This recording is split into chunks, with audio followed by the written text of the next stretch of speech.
generación quiere aprender de historia, pero también escribirla. Queremos hablar de política e incidir en ella. Queremos escuchar, pero también ser escuchados. Foro 89.5, con Paco Vallejo y Manuel Galván. La historia es nuestra y la hacen los pueblos.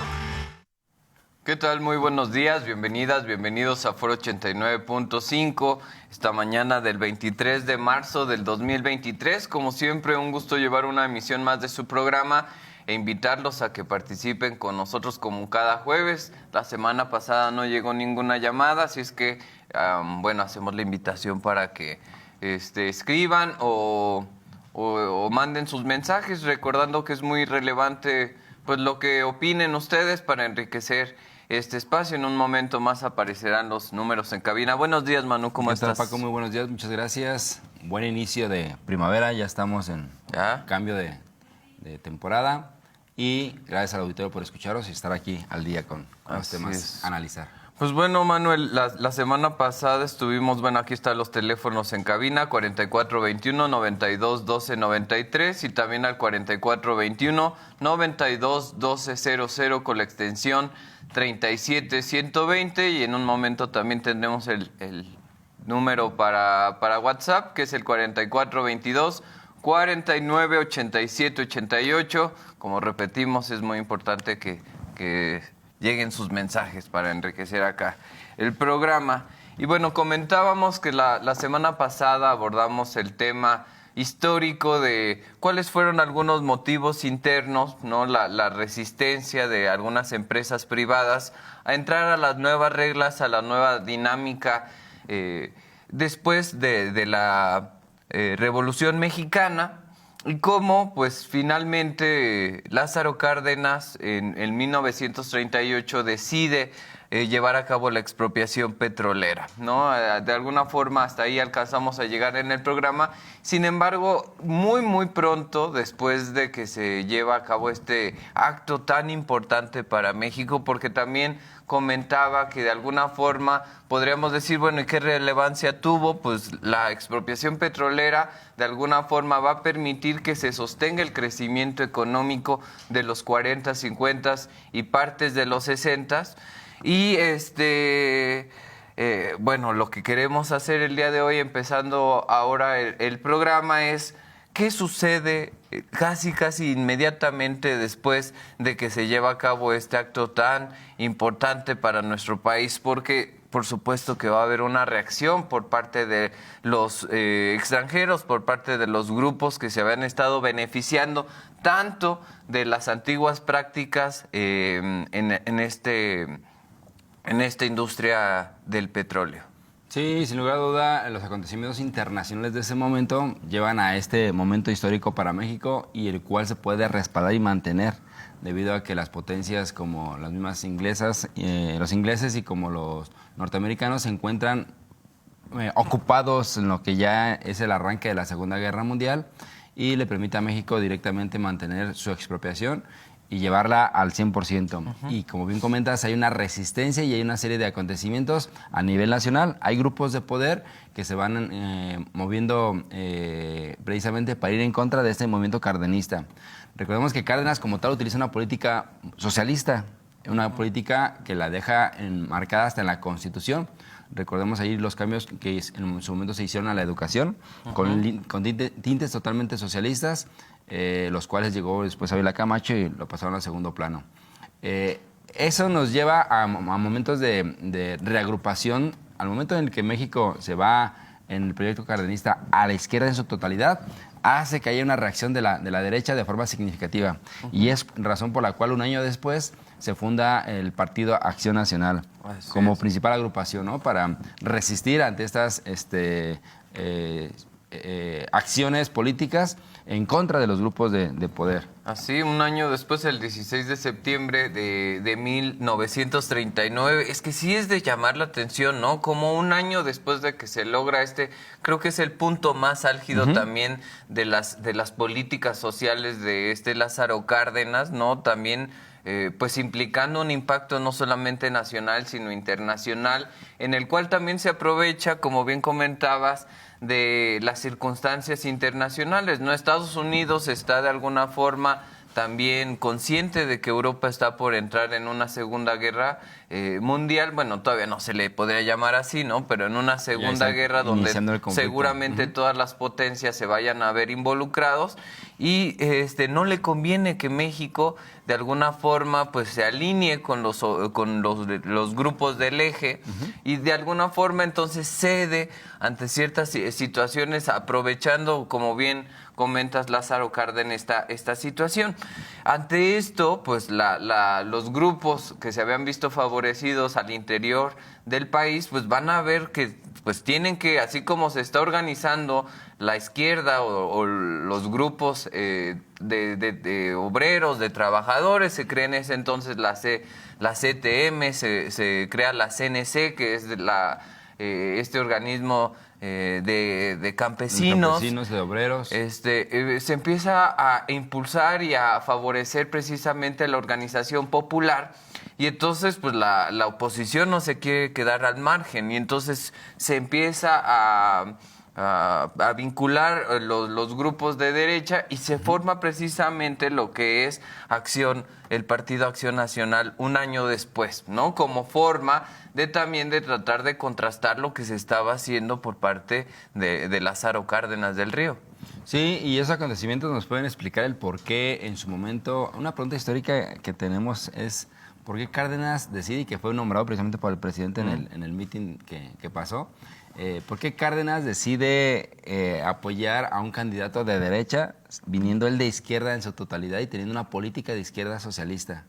Y creo que este hecho de que ya se empiezan a sumar muchos factores y agrupaciones de la derecha, de hecho, en las elecciones del 40, donde está Ávila Camacho como candidato, está un segundo candidato que se llama Andrea Almazán, y este personaje... Era apoyado completamente por la derecha. Exactamente, y este personaje llevan a cabo procesos en los cuales hay muertos en la elección en el 40 como tal. Es más, él termina pidiendo apoyo en ese momento al movimiento franquista de España. Y Calles, estando en el extranjero, se suma a Calles en su principio como buen republicano, ya en el extranjero se suma a este proyecto posfranquista para México, encabezado por Andrea Almazán, y son los que intentan de alguna forma tratar de quedarse en el poder. Ahí se les adelanta tanto Lázaro Cárdenas con ya la astucia que tenía militar como política y mantiene la elección y finalmente se le da el triunfo a Manuel Ávila Camacho, ¿no? Y esto que comentas es porque, bueno, el candidato que pareciera que era el más natural en ese entonces, en 1940, por parte de Lázaro Cárdenas, era su compadre y amigo, y más, paisano, con el cual toma la decisión de llevar a cabo la expropiación petrolera, que era Francisco J. Mújica, el cual pues era un personaje que además tenía los mismos valores, las mismas ideas, ¿no? de ir consolidando los valores de la Revolución Mexicana.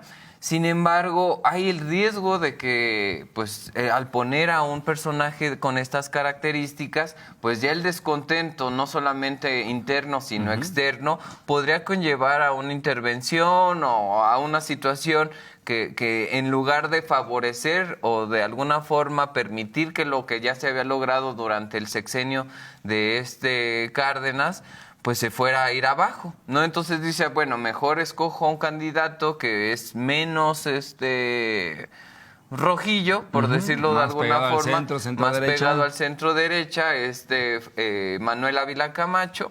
Y bueno, este personaje finalmente va a ganar las elecciones de 1940 con 93.9% de los votos, ¿no? Considerando también la maquinaria que ya se empezaba a consolidar en ese entonces del priismo.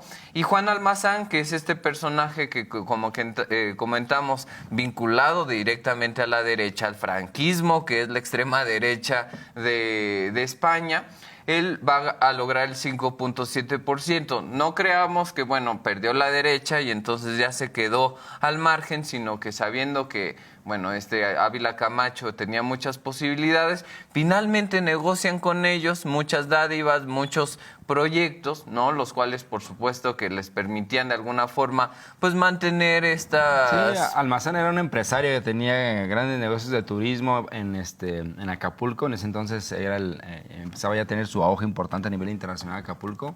Y Almazán juega un papel importante dentro de la economía. Es más, él fue secretario de Comunicaciones y Transporte y una gran cantidad de contratos se los daba a su empresa como tal, ¿no? Entonces, era un empresario acaudalado, el cual le dan ya ciertos beneficios, lo cual se mantiene tranquilo y se evitan ya revueltas internas, ¿no?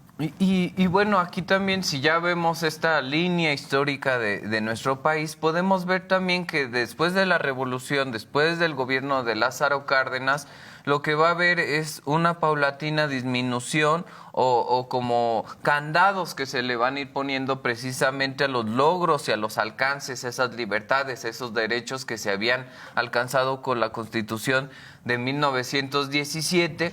Y podríamos decir que es el fin precisamente de los ideales revolucionarios a partir de Manuel Ávila Camacho. Bueno, hay que tener aquí cuidado porque Ávila Camacho, como los que vienen después, van a mantener el discurso revolucionario, aunque en las prácticas, en los hechos, vamos a ver que en lugar de avanzar en este sentido, pues van a buscarse precisamente estos candados. A la par se da otra cosa muy importante, ¿no? Que es la organización popular, la organización de los obreros, la organización de los campesinos, la organización de los trabajadores del Estado, la organización estudiantil, que de alguna forma lo que van a hacer, porque si lo recordamos, no es exigir que se agregue algo a la Constitución, es que se respete la libertad de los trabajadores de escoger a sus líderes sindicales, la libertad para poder establecer sus reglamentos internos, el que se permita las autonomías dentro de las universidades. En realidad lo que no están exigiendo nada, ¿no? Presupuestos dignos, salarios dignos. Entonces no se está pidiendo nada fuera de la Constitución, al contrario, se está pidiendo que se respete, ¿no? Sí, y también uno de los acontecimientos que llevan a que ya no haya esa intervención por parte de Estados Unidos, si en su momento estaba inconforme precisamente con la expropiación petrolera, es una reunión que tiene precisamente el gobernador de aquel entonces, que después se va a convertir en presidente de Veracruz, y que le va a dar la continuidad precisamente a Manuel Ávila Camacho. Y tristemente este presidente alemán es uno de los que institucionaliza ya la corrupción a nivel monumental. Creo que hasta con Ávila Camacho se acaban estos compromisos de generales en pro de construir, ya sea derecha e izquierda, pero finalmente eran personajes que vivieron la revolución. Positivos, ¿no? Exactamente. Y empieza el primer licenciado como tal, y tristemente, para nuestra historia de México, empiezan los actos de mayor corrupción desde la presidencia, ¿sí? En la cual el presidente alemán se beneficia y da una gran cantidad de programas sobre el turismo. Él realiza una gran compra de territorios en su momento en Veracruz y luego en Acapulco también. Precisamente para el desarrollo inmobiliario. Y de la noche a la mañana su familia se convierten en multimillonarios, ¿no? Que el día de hoy, precisamente la tercera generación, trae una demanda sobre Aeroméxico. ¿Sí? Ahí está todavía presente la familia con situaciones en las cuales no están al día con sus impuestos o actos de corrupción directamente con una aerolínea. Así es. Y bueno, la cuestión aquí es que estos actos de corrupción, bueno, podremos decir, bueno, quedan absolutamente lejos, pero las decisiones de Lázaro Cárdenas tienen un impacto a nivel nacional, ¿no? A lo largo de los 40, a lo largo de los 50, incluso parte de los 60, las decisiones de haber, por ejemplo, hecho esta expropiación petrolera van a tener un impacto, al grado que se da ese milagro mexicano, donde se alcanzaban 7-8% del crecimiento PIB sostenido durante todos estos años, lo cual, pues imagínense lo que implicaba un desarrollo muy importante. Sin embargo, aquí lo que sucedió es que a la par, pues los actos de corrupción fueron saqueando, aprovechándose precisamente de estas empresas. Incluso Pemex llegó a aportar casi el 70 centavos de cada peso de lo que se recaudaba a nivel nacional. Imagínense lo que implica el 70% de la recaudación paraestatal para que beneficie aportado la economía. por parte de la paraestatal de Pemex. Claro que esto pues daba para muchas cosas, ¿no? Pero acompañado de los actos de corrupción a lo largo de esos 30 años, por lo menos, fueron minando, fueron además acompañados de muy poca inversión, no se invertía en las empresas estatales, no se propuso la innovación, el estar como a la vanguardia en tecnología, y entonces se fue haciendo caduco, se fue haciendo cada vez una chatarra en muchos sentidos, no solamente Pemex, sino estamos hablando de muchas 1,400 empresas paraestatales que tenía el Estado como tal, ¿no? En este momento del estado de bienestar. Y entonces nos vamos acercando a otra etapa, que ya es la etapa neoliberal, Principio de donde los 80. reciben, ya se empieza a ver que, bueno, también todos estas aportaciones sociales que daban acompañados de la decadencia de las empresas, entonces no va a ser sostenible ya estas prácticas. Es necesario hacer una modificación, y entonces, ¿qué decidieron? Vamos a echar a la basura, vamos a pues malbaratar las empresas del Estado. O vender interna entre amigos y compadrazgos empresas paraestatales a privados, ¿no? A privados, y entonces lo que sucede ahí es que pues empieza esta etapa donde se empieza a privatizar absolutamente todo, y pasamos de un lado, de un extremo a otro, ¿no? De un Estado que controlaba absolutamente, prácticamente Control total de la economía. la economía, regía absolutamente todo a través de sus empresas, a empezar a liberar depender completamente de el mercado internacional y de las empresas, ¿no? O sea, la economía ya dependiente de lo que genere en la iniciativa privada, Sí. como tal. Y eso, bien comentas, ¿no? O sea, estos extremos se pueden explicar rápidamente con el beneficio que puede tener México durante sus 3 décadas que bien comentas, desde el 40 hasta finales de los 60, hasta 1970, y es ahí donde está el estado de bienestar. Pero llega un momento de agotamiento.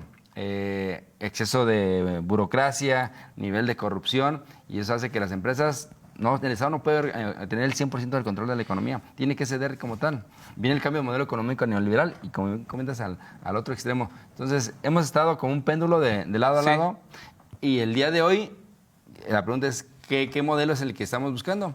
Algunos matices de ello puede ser, con claro ejemplo, es lo de la Comisión Federal de Electricidad, ¿no? Lo de la reforma La energética. propuesta de reforma, donde se decía que el Estado debe tener el control del 51%. Quiero ser accionista y quiero tener la última decisión, quiero tener el control. Bienvenida la inversión, bienvenida la inversión extranjera, pero con limitantes, ¿sí? Al momento de definir, se tienen que definir para evitar situaciones como las que ha sucedido en algunos países de Europa, ¿no? Y esto, a pesar de que se está dando la apertura al 49% a las empresas privadas, ha provocado todo el revuelo que incluso hasta el día de hoy no se ha definido esta reforma energética, a pesar de que en la Cámara se aprobaron, a pesar de que en el Poder Judicial finalmente se debatió y se dijo que era constitucional, que podía entrar en regla. El día de hoy sigue trabada, no ha entrado en vigor completamente, y esto tiene que ver porque hay una gran resistencia por parte de estos empresarios que se vieron beneficiados durante muchísimos tiempos, que además, viendo estos paralelismos, o sea, siguen aprovechándose de las mismas estrategias para detener estos avances en cuestión, pues sí, de un cambio de rumbo, ¿no? Y entonces ahí entra algo muy importante, que incluso lo que se acaba de ver en el discurso que llevó a cabo el presidente el sábado pasado, donde precisamente se hablaron de los 85 años de la expropiación petrolera, que si tú quieres hacer un cambio tan profundo, la única forma que lo puedes hacer y sostener es con el apoyo popular, ¿no? Y Lázaro Cárdenas creo que lo hizo muy bien, incluso también hablaba de esta anécdota de cómo hace la invitación al pueblo pueblo para que a partir de sus aportaciones ellos también se involucren en lo que es la expropiación, y el pueblo salió y dio lo que pudo, ¿no? Hay fotos y relatos a un lado del Teatro de Bellas Artes. Se está directamente la esposa de Lázaro Cárdenas recibiendo todos los días después de la expropiación los guajolotes, las monedas, cadenas, objetos, joyas, todo. Que en realidad si juntaban el valor de todo eso, lo que les digo era menos del 5% de lo que se utilizó para expropiar. Pero ese pequeño detalle... Ese valor simbólico como ¿cómo hace nación? esta relación de lo que implica el Estado, ¿no? Incluso sigue pesando hasta el día de hoy. O sea, vemos quienes estamos muy orgullosos de esta empresa que ha aportado tanto. Por supuesto que tiene también estos rasgos que se le deben de criticar, ¿no? De esta corrupción sostenida durante muchos años, en los cuales pues se aprovecharon también de ciertos aspectos para que algunos grupos dentro de Pemex y fuera de Pemex se enriquecieran. Pero volvemos a lo mismo. Entonces, ¿qué es lo que se debe de hacer? Solamente desechar y permitir que el Estado se haga a un lado y que el que rija sea el mercado, el mercado libre, o debe de haber también un equilibrio, una participación fuerte por parte del Estado que también de alguna forma ponga límites a esa... Sí, y ahí creo que es donde entra precisamente qué tanta... En aquel momento que Lázaro Cárdenas realiza esa acción, lo hace sobre un nacionalismo. Las fronteras estaban bien delimitadas, los estados como tal, había una claridad sobre el nacionalismo. Incluso el nacionalismo no tenía la connotación que tiene actualmente, ¿no? Exactamente. El día de hoy ya con la globalización, las fronteras realmente se desdibujan. El día de hoy ya hablar de nacionalismo creo que es hasta perjudicial, porque eso es encerrarme yo solamente en mi economía y en mi dinámica cultural, lo cual no es posible en esta dinámica que vivimos en el día de hoy.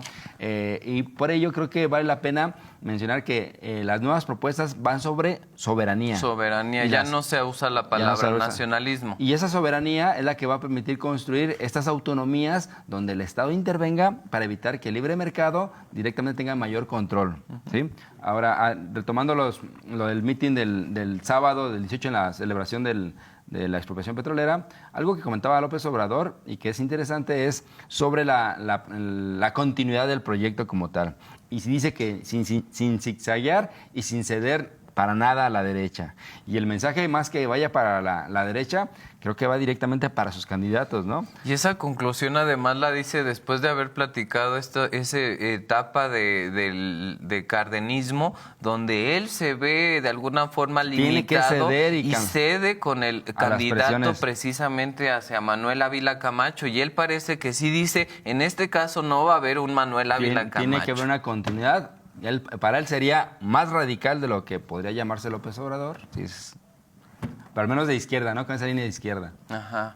Pues bueno, nos queda un minuto. Pues concluir, ¿no? La importancia, a fin de cuentas, creo que más allá de cualquier debate que pueda haber, la soberanía que se pueda alcanzar en los rubros que sostienen a cualquier nación, por supuesto que le dan fuerza, por supuesto que le dan herramientas. Y son resistencias ante esta globalización como tal. Y el día de hoy creo que ya algunos teóricos hablan de la desglobalización o los regionalismos, basados precisamente en la soberanía. En la soberanía. ¿Sí? Y eso desde Europa, o sea, no solamente es una cuestión de América Latina o de países... Incluso Estados Unidos también ha buscado alcanzar soberanías en los rubros que consideran que son esenciales. Entonces tampoco creamos que lo que se está haciendo acá en México es construir una izquierda socialista, come niños. Muy bien, pues bueno, se nos ha acabado un programa más de Foro 89.5. Queremos invitarlos a que nos vean, nos escuchen los jueves a las 9 de la mañana y también pueden escuchar nuestras repeticiones en YouTube como Foro 89.5. Y pues bueno, seguiremos abordando este tema. Se quedan varios temas interesantes también en boga, pero esto los iremos abordando aquí en el programa. Hasta luego, muy buen día. Gracias. Nuestra generación quiere aprender de historia, pero también escribirla. Queremos hablar de política e incidir en ella. Queremos escuchar, pero también ser escuchados. Foro 89.5, con Paco Vallejo y Manuel Galván. La historia es nuestra y la hacen los pueblos.